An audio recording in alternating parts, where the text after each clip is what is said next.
This video is now in session, and the United States, as we currently speak, is having a big test on its democracy. In the past 4 to 14 years, we've seen a transition from a very strong democracy towards a more fractured democracy, where polarization takes place and where rhetoric starts to consume American democracy. But there has been a debate over the idea of America's democracy failing, and honestly, it's unlikely for the American experiment to fail in the short term, and it's especially unlikely to see American democracy go towards an autocracy or a dictatorship. And the reason why is because if we look at the past in our American democracy, we can see how it's always been at least a two-party system. It's always been at least a two-party rule of,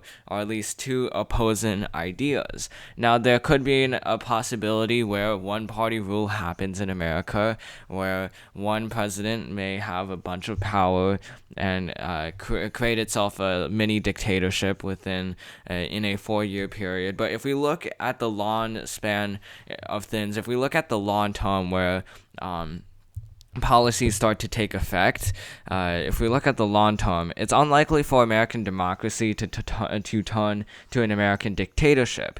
If we look at the early history of the foundings of America, we saw a divide between the Federalists and the Democratic Republican Party. Those were the two parties back in the 1800s, where we saw a division between strong government versus state rights, strict constitution versus a loose constitution, federal institutions versus no institutions.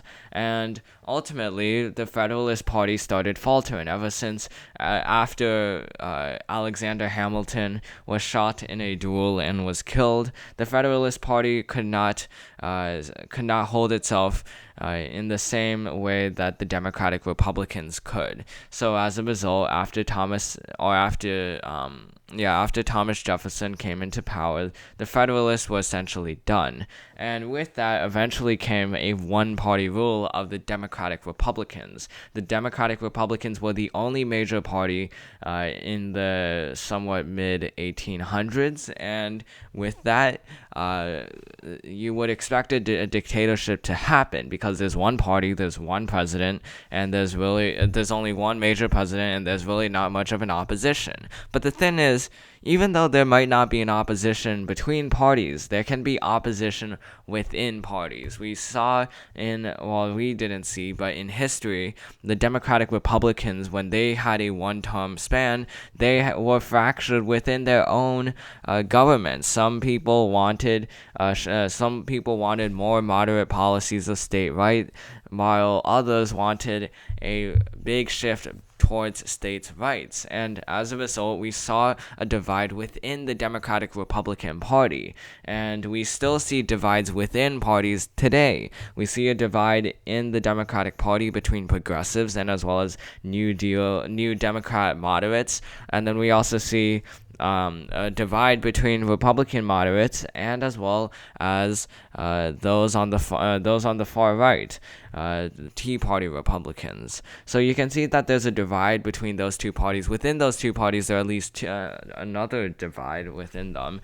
So if you have a one-party rule over America, it's likely to become a two-party, or not a two-party opposition, but rather a two ideological separations within a party. And that's what makes the American experiment so great, which is that even though there might only be one party, it's still likely to be two opposite values, because we've gotten so polarized in America. If there ever comes to be a one-party rule, then it's likely that within that party there will be factions that represent different sides of a policy, and eventually there will almost definitely be a two-party resurgence. We've seen situations where there's been a one-party dominance for a long time, and then the second party comes back to have some prominence. For example, during FDR's days as president, Democrats were originally very big in terms of their power, especially in the South. But coming closer to the end of FDR's final term and transitioning over to Harry Truman, we saw Republicans start to surge back, and eventually Dwight D. Eisenhower was able to win in that election. Now, partly, all of this is predicated on the fact that presidents did not act like the dictators that we see abroad, that we see with Bashar al-Assad and other individuals in more corrupt nations.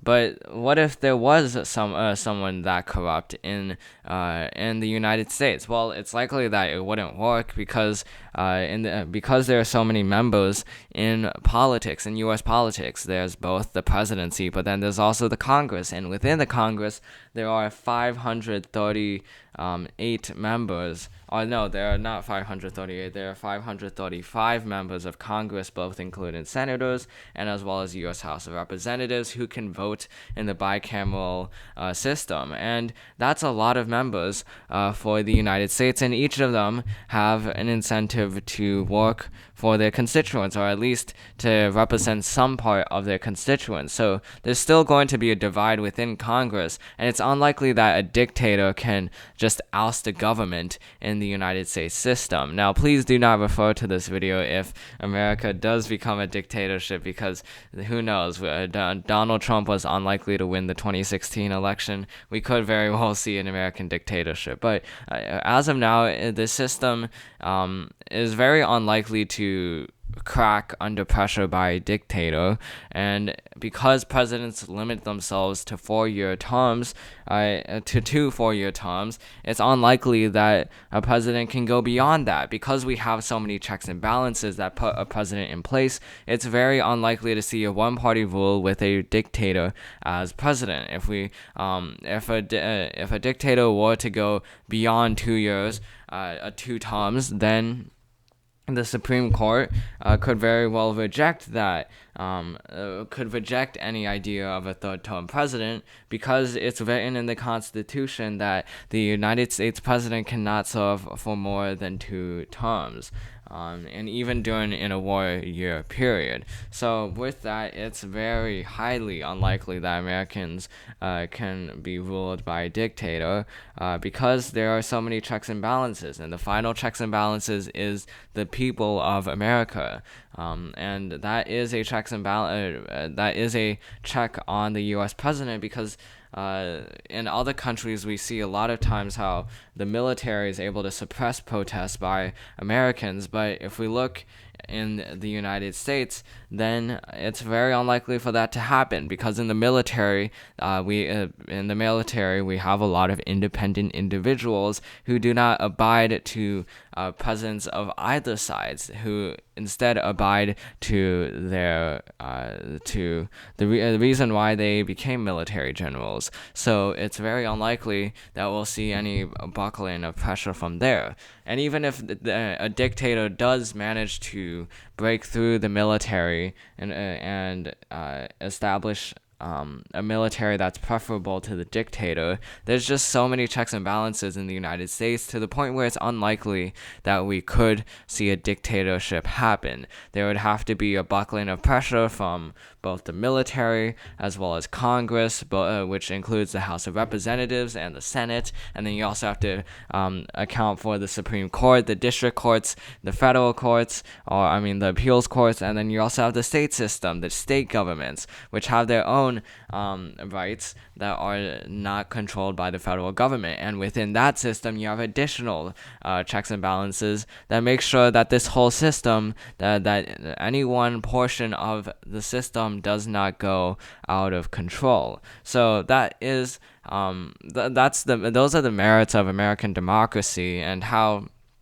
it can actually work. We've seen a lot of times where American democracy has been at stake, where it's been under pressure, and in all of those situations, it has ultimately survived. So as of now, even though we're coming to a new period of divisions in the United States, it's unlikely to see any point in time where the opposite of American democracy, which is an American dictatorship, could happen. So rest easy for now, because American democracy is stronger than most people think. So that's the end of this video. Hope you enjoyed it. This video is now adjourned, and I'll see you in the next one.